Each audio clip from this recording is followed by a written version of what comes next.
Namaste and welcome to my Wednesday Wellness. So this week we are going to talk about detoxing beliefs. So this is crucial. I gave you the reasons why before, why it's so important to do this. But the overarching one is that your beliefs determine your reality. So by looking at them and deciding the ones you want to keep and the ones that aren't serving you, you can manipulate reality. So that's a pretty big reason and good reason. Most of our reality is created, or at least our kind of conception of the world is created by the time we're 5. There's a lot of beliefs in there that are just thrown in and we absorb as a child, and they just don't serve us later in life. They're usually, they manifest in self-limiting beliefs that hold us back. So I'm going to give you a very quick how-to.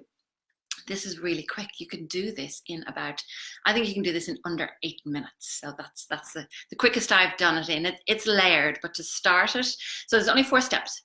So the first step is, I call this the C word, which is the can'ts. What are the can'ts? I can't get a new job. I can't change career. I can't get a house. I can't find a meaningful relationship. There's so many can'ts, and some of them are bigger than others. So write down your can'ts. It's good to put down at least 5 can'ts if you can. So get them all down and add to them as you go, but at least 5 can'ts to start. So 1, the C word. Number 2, justified. Why is this justified? And you will have justifications, because if they're living in there, they'll have justifications behind them. Why can't you? And a lot of them are going to feel real, but they're multi-layered. So for each one, you need, again, to get about 5 justifications. Some of them will feel pretty real, pretty cogent, you could throw those out at a dinner party and get away with it.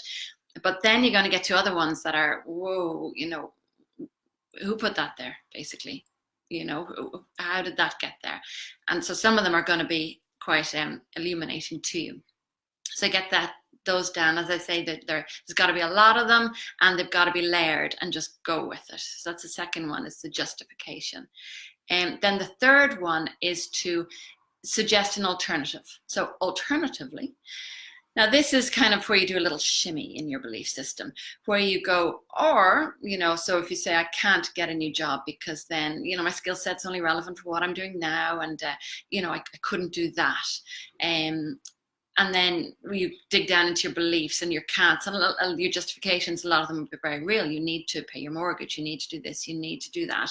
But then you get other ones, like ones that pop out like, oh, I can't change. And then you'll go, whoa. Who said that, or something nuanced, a bit more nuanced like that. So then you got to go into the alternatively. So step 3 is alternatively, and you got to come up with your, I can actually, I can change because, and this is where you want to get some evidence behind that. Some examples where, actually, there was that time where I was in a situation where I had to bring it, and I brought it. I did change, and I did display all the stuff that, that was needed at the time. So provide yourself with an alternative reality. And then, so that's the third step. And again, try to make them multi-layered, try to get a lot of them, and just write and let it all out. And then the fourth step is to believe. This is the hard one, but it's absolutely crucial, because what we're trying to do is to implant the new belief into your subconscious mind. And that's not difficult to do, but your subconscious mind, it's very suggestible. It's very manipulatable, actually. It's very changeable, much more so if we just take the time to do it than we realize. But it has to believe. It has to be, if the subconscious mind just doesn't believe you, it won't attach to it. It'll go, yeah, no, I'm not buying that. So you've got to, so that's why we provide evidence, where you say, well, there was that time when I did show, and actually, and you give evidence where you have demonstrated that this is a possibility for you. And then, so step 4 is to believe. You have to believe it. So how you do that is just basically to give yourself evidence of where you have just demonstrated it, and then you're kind of looking at the self-limiting belief and going, actually, that's there, but really, if I look at it from the other side, it's not a necessary reality, because I've demonstrated how I've blown it out of the water before. So let's do that in this case. So that's step 4, believe. 4 steps. So as I say, I think you can do this in under 8 minutes. If you won't get to all of them, but you'll do it. You can sit down and do it once, and you can do it again next week. So first one, the C word, can'ts. what are your can'ts? And hopefully the bigger ones will come out first, like the really obvious ones, you know, the things that you know you want to do, but you feel you can't. So the first one is the C word. Second word is justified. Give me all those justifications, just get them down, and then see the ones that bubble up that kind of go, ooh, where did you come from? Number 3 is alternatively, and give yourself the alternative reality that you can believe in. And number 4 is believe that reality. And if you believe that reality, it will happen. You will make it happen.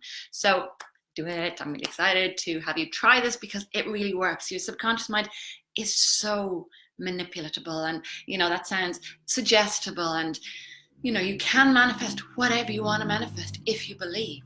So you just got to do a little dusting down, a little detoxing, and then that'll happen. So please let me know in the comments how you get on, or if you tried this before and if it's worked, or if it hasn't worked and why you think that might be, and any maybe huge self-limiting beliefs that you've had movement on. So let me know. I'd love to hear. Namaste.